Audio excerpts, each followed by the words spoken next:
یہ ہے وقت میڈیا۔ دوستو، میں ہوں آپ کا دوست، آپ کا ہوسٹ شفیق خان، وقت میڈیا سے۔ دوستو، ہندوستان میں جنگ آزادی میں یوں تو ہندو، مسلمان، سکھ سب کا اپنا اپنا رول رہا ہے، لیکن مسلمانوں کا کیا رول رہا ہے یہ جاننے کے لیے آج ہمارے ساتھ موجود ہیں ہندوستان کے صوبے اتر پردیش کے تاریخی شہر مرادآباد کے جناب جاوید رشید عامر ایڈوکیٹ صاحب، جو مرادآباد کی ہسٹری بھی لکھ چکے ہیں، اس کے علاوہ وہ شاعر بھی ہیں۔ تو آئیے ان سے جانتے ہیں ہندوستان کی آزادی میں مسلمانوں کا کیا رول رہا ہے۔ میں جاوید رشید عامر، مرادآباد سے میرا تعلق ہے اور میں نے مرادآباد کی ہسٹری بھی لکھی ہے۔ آپ نے وقت میڈیا نے مجھ سے ایک سوال پوچھا ہے کہ ہندوستان کی آزادی میں مسلمانوں کا کیا حصہ رہا۔ تو یوں تو ہندوستان میں جو انگریزوں نے جس طرح سے قبضہ کیا تھا ایسٹ انڈیا کمپنی کے ذریعے سے اور کلکتہ کے ذریعے سے داخل ہوئے تھے، اس راستے سے داخل ہوئے تھے، تو وہاں سب سے پہلی قربانی تو اسی وقت شروع ہو گئی تھی جب نواب سراج الدولہ نے ان کو روکنے کی کوشش کی اور ان کو یہاں سے نکالنے کی کوشش کی۔ اور وہ سمجھ گئے تھے سراج الدولہ، حالانکہ کم عمر تھے وہ، لیکن اس کے باوجود ان کی سمجھ میں بات آ گئی تھی کہ یہ انگریز ہمارے پر قبضہ کر رہے ہیں، لوٹ مار کر رہے ہیں، ہمیں برباد کرنا چاہتے ہیں۔ تو نواب سراج الدولہ نے سب سے بڑا اس وقت قربانی دی۔ اس وقت تک اور کسی بھی قوم کے لوگوں کے کوئی نام نہیں تھے۔ اس کے بعد میں دوسرا نام، بہت بڑا نام جو ہے ٹیپو سلطان صاحب کا ہے۔ ٹیپو سلطان صاحب نے اپنی زندگی پوری قربان کر دی اس کے لیے، اور جیسے نواب سراج الدولہ کے یہاں پر ایک میر جعفر نے ان کی غداری کر کے اور ان کو شہید کرا دیا، اسی طرح سے ان کا 1757 میں انتقال ہوا تھا۔ ٹیپو سلطان کے ساتھ میں وہاں میر صادق تھے، انہوں نے بھی اسی طریقے سے غداری کی اور ان کے مینیشن میں پانی ملا دیا اور وہ بلکہ ان کو شہید کر دیا انگریزوں نے ان کو پیچھے سے۔ اور ٹیپو سلطان کا بہت بڑا حصہ رہا اس وقت ملک کی آزادی کے لیے جو انہوں نے لڑائی لڑی۔ اس کے بعد میں اور بھی بہت سارے لوگ آئے، جس میں بہادر شاہ ظفر جو یہاں کے شہنشاہ تھے، اس وقت آخری بادشاہ تھے، تو انہوں نے بھی انگریزوں سے جنگ لڑی اور انگریزوں کو یہاں سے نکالنے کی کوشش کی،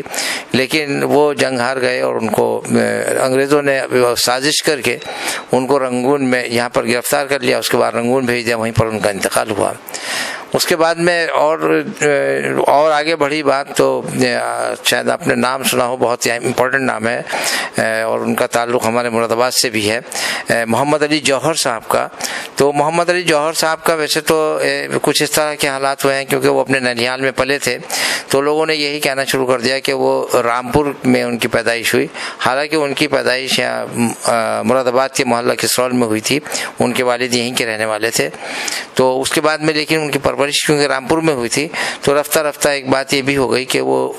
رامپور کے رہنے والے بن گئے اور رامپور میں انہوں نے بہت بڑا خدمت انجام دی۔ اور اس کے بعد میں رامپور کے حوالے سے ہو یا مرادآباد کے حوالے سے ہو، ہندوستان کے تھے اور ہندوستان کے انہوں نے قابل شخصیت، ایسی قابل شخصیت کہ جس وقت وہ بولتے تھے تو انگریزوں کو ڈکشنری دیکھنی پڑتی تھی انگلش میں جب بات کرتے تھے۔ تو ان کے جب وہ گولڈ میز کانفرنس کے لیے اس میں گئے ہیں، لندن گئے، تو وہاں پر انہوں نے بالکل صاف کہہ دیا تھا کہ میں غلام ملک میں واپس نہیں جاؤں گا۔ تو وہیں پر ان کا انتقال ہو گیا، اور انتقال کے بعد میں ان کی تدفین ہوئی، ان کو بیت المقدس میں ان کو تدفین کیا گیا، ان کو دفن کیا گیا،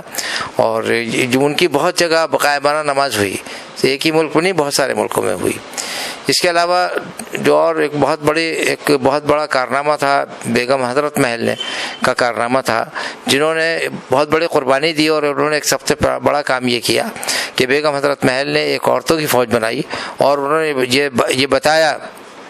کہ عورتیں ہمارے ملک کی کتنی طاقتور اور کتنی مضبوط ہیں کہ وہ بھی انگریزوں سے ٹکر لینے کے لیے کھڑی ہو گئیں، اور انہوں نے باقاعدہ انگریزوں سے کو بھگانے کے لیے، یہاں سے نکالنے کے لیے انہوں نے جنگ لڑی۔ لیکن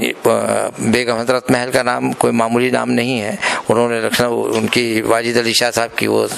دوسری بیگم تھیں، تو انہوں نے بھی ایک جنگ لڑی۔ اس کے علاوہ اور میں اگر تھوڑا سا مرادآباد کے حوالے سے بات کروں، کیونکہ یہ میرے لیے حق تلفی ہوگی اگر مرادآباد کا ذکر نہیں کروں گا، کہ نواب مجو خان کا ایک نام ہے، اتنا بڑا نام، اور جتنی بڑی قربانی ان کی ہے، میں سمجھتا ہوں کہ اور بھی لوگوں کی قربانیاں ہیں لیکن نواب مجو خان کی بہت بڑی قربانی ہے۔ نواب مجو خان کو جس طرح شہید کر دیا گیا اور انگریزوں نے ان کو گولی سے اڑا دیا، اور اس کے بعد میں ان کی باڈی کو چونے میں ڈالا، اور چونے میں ڈالنے کے بعد ان کے جب ان کی کھال کے چتڑے اڑ گئے تو ان کو ہاتھی کے پاؤں سے باندھ کر کے گلشہید پر، مرادآباد کا جو محلہ ہے اس میں، وہاں پر ان کی باڈی کو پھینک دیا، اور اس میں یہ بھی پابندی لگا دی کہ ان کو کوئی تدفین نہیں کرے گا۔ تو جن صاحب نے ان کو دفن کیا ان کو بھی پھانسی پہ چڑھا دیا۔ اس کے علاوہ مولانا کفایت علی کافی کا نام بہت بڑا ہے۔ تو پورے ہندوستان کے لوگوں نے اور مسلمانوں نے، ہندوؤں نے بھی دیے اور بہت ساری قوموں نے دیے، سکھوں نے بھی دیا، لیکن یہ کہ مسلمانوں کا، کیونکہ آپ کا سوال مسلمانوں کی طرف مرکوز تھا، تو مسلمانوں نے جس طرح کی قربانی دی ہیں، اگر میں تھوڑا سا ذکر دہلی کا کروں تو دہلی میں خاص طور سے علماء کرام، جس میں دیوبند کا بہت بڑا رول تھا، اور علماء کرام نے اتنا بڑی قربانی دی کہ وہاں پر ان کو، علماء کرام کو انہوں نے، انگریزوں نے سور کی کھال میں زندہ سی کر کے اور ان کو آگ میں ڈال دیا، ان کو جلا دیا۔ تو اتنے تکلیف دہ انہوں نے وہ کی ہیں، اتنے بدترین قسم کا ان کا ظلم تھا جو ظلم برداشت کے لائق نہیں تھا، اور اس کو بھگانے میں اگر مسلمانوں نے اتنی بڑی بڑی قربانیاں نہ دی ہوتی تو شاید ہم ابھی بھی غلامی کی سرحدوں پر ہوتے اور غلامی کی زندگی کاٹ رہے ہوتے۔ تو میں تو یہی کہوں گا کہ ہندوستان میں جہاں اوروں نے قربانیاں دی ہیں وہاں مسلمانوں کی بھی قربانیاں کوئی کم نہیں ہیں، اور یہ الگ بات ہے کہ ایک عجیب و غریب ماحول پیدا کرنے کی کوشش کی گئی اور مسلمانوں کو نام کو پیچھے کرنے کی کوشش کی گئی، لیکن سازشیں چاہے کتنی بھی کی جائیں، تاریخ نہ تو بدلی ہے کبھی نہ بدل سکتی ہے، کیونکہ یہ تاریخ جس میں مسلمانوں کی قربانیوں کا تذکرہ ہے وہ صرف ہندوستان میں باقی نہیں ہے، بلکہ ہندوستان کے ساری دنیا کے کونے کونے میں، ساری دنیا کے لائبریریز میں ایسی کتب موجود ہیں، ایسی کتابیں موجود ہیں جن میں مسلمانوں کی قربانیاں اور انگریزوں کو یہاں سے دفع کرنے کی قربانیاں سب موجود ہیں۔ تو اس لیے ان کے نام کو ہم کسی بھی طرح سے مٹایا نہیں جا سکتا، نہ پیچھے کیا جا سکتا ہے۔ ایک خاص بات یہ بھی ہے کہ یہاں پر کچھ تحریکیں چلیں، اور جو بہت امپورٹنٹ تحریک تھی اس میں ایک ریشمی رومال کی تحریک جو پہلی عالمی جنگ کے دوران یہاں سے ہوئی، اور اس میں دیوبند کے علماء کا بہت بڑا ہاتھ تھا اور ان کا بہت بڑا رول رہا ہے۔ تو یہ ریشمی رومال جو تحریک تھی اس کا ایک وجہ تھی، یہ ریشمی رومال کا مقصد کیا تھا، کیونکہ جس وقت انگریز ایک دوسرے کے خطوط کو سینسر کر رہے تھے اور یہاں سے کوئی بھی خبر ایک دوسرے ملک تک، دوسرے لوگوں تک نہیں پہنچ پا رہی تھی، تو اس وقت ایک کام کیا گیا کہ ایک سلکی یعنی ریشمی رومال کے اوپر اپنے پیغامات بھیجنے شروع کیے گئے، جس میں افغانستان، ترکی، ہندوستان سب شامل تھے، اور اس میں یہاں کے لوگوں نے ایک دوسرے تک اپنے پیغام پہنچائے، جس کے اوپر انگریزوں نے پھر اس کو بھی سینسر کرنا شروع کر دیا اور اس کے اوپر پابندی لگی۔ یہ تحریک 1913 سے 1920 تک بڑی مضبوطی کے ساتھ چلتی رہی اور یہ پیغامات چلے، اسی لیے اس کا نام ریشمی رومال تھا۔ اور اس میں جو بہت بڑا رول تھا، جیسا میں نے عرض کیا کہ دیوبند کے علماء کرام کا اس میں بہت بڑا، ایک احمد منصور صاحب تھے، انہوں نے بہت بڑا کارنامہ انجام دیا، ان کی ہی تحریک تھی یہ۔ تو خلافت موومنٹ کا نام سب نے سنا ہے اور بہت امپورٹنٹ یہ موومنٹ تھا، کیونکہ انگریزوں نے جس طرح سے یہاں پہ قبضہ کیا ہوا تھا اسے انہیں ہٹانے کے لیے بہت ساری تحریکیں چلیں۔ تو ایک جیسے پنجاب میں بھی چلی تھی ایک تحریک جو آپ نے سنا ہوگا، پگڑی سنبھال جٹا، وہ کسانوں کی تحریک تھی۔ تو اسی طرح سے جس میں ہمارے مرادآباد کے صوفی امبا پرساد بھی شامل تھے۔ تو اسی طرح سے یہ ایک خلافت موومنٹ یہ بہت امپورٹنٹ تحریک تھی اور اس میں سارے ہندوستانی شامل تھے، ہندو، مسلمان، سکھ، عیسائی سارے شامل تھے، اور ان کا مقصد صرف یہ تھا کہ ہم کس طرح سے انگریزوں کو یہاں سے نکال دیں، کیونکہ انگریزوں کا مقصد کو سمجھ میں آ چکا تھا سب کی کہ انگریز یہاں پر صرف نقصان پہنچانے کے لیے، برباد کرنے کے لیے ہندوستان کو یہاں پر آئے ہیں، تو ہم اسے نکالنا چاہتے تھے۔ محمد علی جوہر صاحب اس کے موجد تھے، انہوں نے شروعات کی تھی خلافت موومنٹ کی اور وہ کافی عرصے تک چلا۔ اس کے بعد میں یہ خلافت موومنٹ، کیونکہ اس میں کہیں نہ کہیں انگریزوں کے ہاتھ میں بھی کچھ اس کی باغ ڈور تھی، تو یہ خلافت موومنٹ ختم ہو گیا اور اس کے بعد میں باہر آزادی کے لیے لڑائی جاری رہی. اور میں نے بھی ایک ذکر کیا تھا کہ علماء کرام نے بہت بڑی قربانی دی. اس وقت ایک بہت عجیب معاملہ یہ ہوا کہ انگریزوں نے علماء کرام کو زندہ سور کی کھال میں لپیٹ کر کے اور ان کو زندہ جلا دیا. یہ ایک بڑی تکلیف دہ چیز تھی اور یہ اس طرح انسانیت سوچ کارنامہ تھا ان لوگوں کا، یہ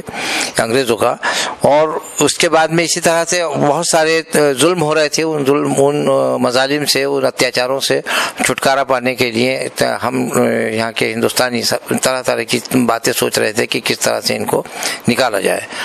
تو ایک خان عبدالغفار خان جو ہمارے سرحدی گاندھی کہلاتے ہیں، ایک ان کا بہت بڑی قربانی رہی ہے. وہ تو آج تک ان کا نام ساری دنیا میں مشہور ہے. تو یہ سارے مسلمانوں کی ایک تحریک، مسلمانوں کی تحریک میں ہندوستان کے جو آزادی کی جنگ ہے اس میں اگر مسلمانوں کے حصے کو ہٹا دیا جائے گا تو میں سمجھتا ہوں کہ اگر وہ اپنی قربانیاں پیش کرتے تو ہندوستان آج بھی انگریزوں کا غلام ہوتا.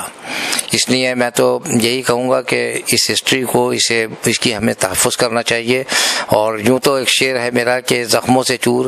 کس کے ہوئے پاؤں دیکھیے، زخموں سے چور کس کے ہوئے پاؤں دیکھیے، آرائش چمن کا صلہ کون لے گیا، آرائش چمن کا صلہ کون لے گیا. لیکن بہرحال اس میں جب بہت سارے لوگ شامل ہوتے ہیں تو کسی کا کوئی زیادہ آگے آ جاتا ہے، کوئی پیچھے رہ جاتا ہے. یہ تو ہمیشہ سے ہر تحریک میں ہوتا چلا آیا ہے. لیکن ہمارا ہندوستان آج آزاد ہے اور ہم اب ایک آزادی کی ہر سال خوشی مناتے ہیں. اس سے بڑی ہمارے لیے کیا بات ہو سکتی ہے. اس میں ہندو شامل ہوئے ہوں، مسلمان شامل ہوئے ہوں، چاہے کوئی بھی ہندوستانی کسی طرح کی بھی اس نے قربانی دی ہے، وہ سب کے سب اس میں شامل ہیں. اور میں سب کا شکریہ ادا کرتا ہوں. شکریہ کیا ادا کروں ان کو، میں بہرحال میں کیونکہ مسلمان بھی ہوں اس لیے میں ان کو نمن تو نہیں کروں گا بالکل بھی، مگر ہاں یہ ضرور ہے کہ میں ان کو خراج عقیدت پیش کرتا ہوں دل کی گہرائیوں سے کہ انہوں نے اتنی بڑی قربانیاں دی ہیں. یہ کیونکہ ان کی قربانیوں کا صلہ یہ بالکل نہیں ہے کہ ہم چند الفاظ کہہ کر کے بات ختم کر دیں. ان کے لیے ہم ان کو یاد کریں، ان کے نقش قدم پر چلنے کی کوشش کریں. اور سب سے بڑا کام یہ کریں کہ ہندوستان کو غلام ہونے سے بچائیں، اپنے ملک کو دوسرے ممالک کے قبضے سے بچائیں. اور ہم اس بات کی کوشش کریں کہ ہمارا ملک ہماری طرح، ہمارے جو ہندوستانی یہاں پر جس طرح سے چلائیں اسے اسی طریقے سے چلنا چاہیے. ہم ان کے سب کے ساتھ میں ہیں. ملی ہے جس کو شہیدوں کے خون سے زرخیزی، ملی ہے جس کو شہیدوں کے خون سے زرخیزی، بلند و بالا وہ میرے وطن کا پرچم ہے، بلند و بالا وہ میرے وطن کا پرچم ہے. اگر ہم بات کریں تو ہندوستان کی بات کریں تو ہمارا ترنگا ہی ہمارا وہ پرچم ہے جس نے پوری دنیا کو ایک پیغام دیا ہے. اور اس ترنگے جھنڈے سے ایک بات یہ بھی میسج جاتا ہے کہ یہاں پر سب طرح کے لوگ اور سب طرح کی زبانیں بولی جاتی ہیں، سب طرح کے لوگ رہتے ہیں اور سب مل جل کر رہتے ہیں. ایک ہی ترنگے میں سب لوگ لپٹے ہوئے ہیں.